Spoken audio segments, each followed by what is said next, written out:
অনেক আর একটা বিয়ে করেছিল। কি? এটাই তার প্রমাণ।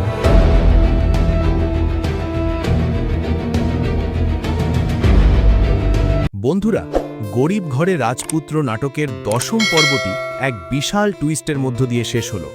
আমরা দেখলাম অনেক চৌধুরী তার অতীত এবং প্রথম স্ত্রী মেঘলার পরিচয় বৃষ্টির কাছে লুকানোর জন্য কতটা নিচে নামতে পারে।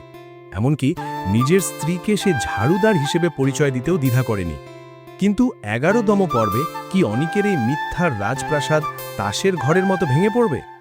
আজ আমরা আলোচনা করব আগামী পর্বে কি হতে যাচ্ছে। 10ম পর্বের একদম শেষে আমরা দেখেছি রাতুল বৃষ্টির সামনে অনিকের প্রথম বিয়ের সব ছবি এবং প্রমাণ নিয়ে হাজির হয়েছে।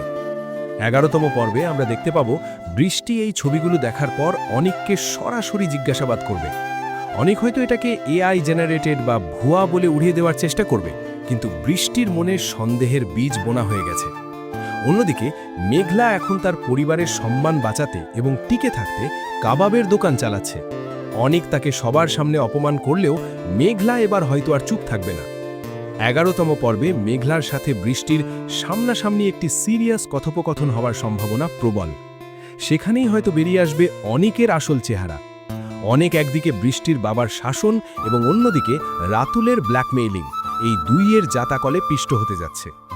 11তম পর্বে আমরা হয়তো দেখব অনেক তার ক্ষমতা ও টাকা হারানোর ভয়ে আরও কোনো বড় ভুল করে বসছে। আমার ব্যক্তিগত মতে 11তম পর্বটি হবে নাটকের সবচেয়ে বড় টার্নিং পয়েন্ট। বৃষ্টি কি পারবে অনিকের মতো একজন প্রতারককে ক্ষমা করতে, নাকি সে মেঘলার পাশে দাঁড়িয়ে অনিককে উচিত শিক্ষা দেবে? আপনারা কি মনে করেন, অনিকের এই পরিণতির জন্য কে বেশি দায়ী, অনিক নিজে নাকি তার পরিস্থিতি? বন্ধুরা, এই ছিল গরিব ঘরে রাজপুত্র 11 পর্বের সম্ভাব্য কাহিনী। ভিডিওটি ভালো লাগলে লাইক দিন এবং কমেন্টে জানান আপনি কার পক্ষে, মেঘলা নাকি বৃষ্টি। আর পরবর্তী পর্বের আপডেট সবার আগে পেতে আমার চ্যানেলটি সাবস্ক্রাইব করে পাশেই থাকুন। দেখা হচ্ছে পরের ভিডিওতে। ধন্যবাদ।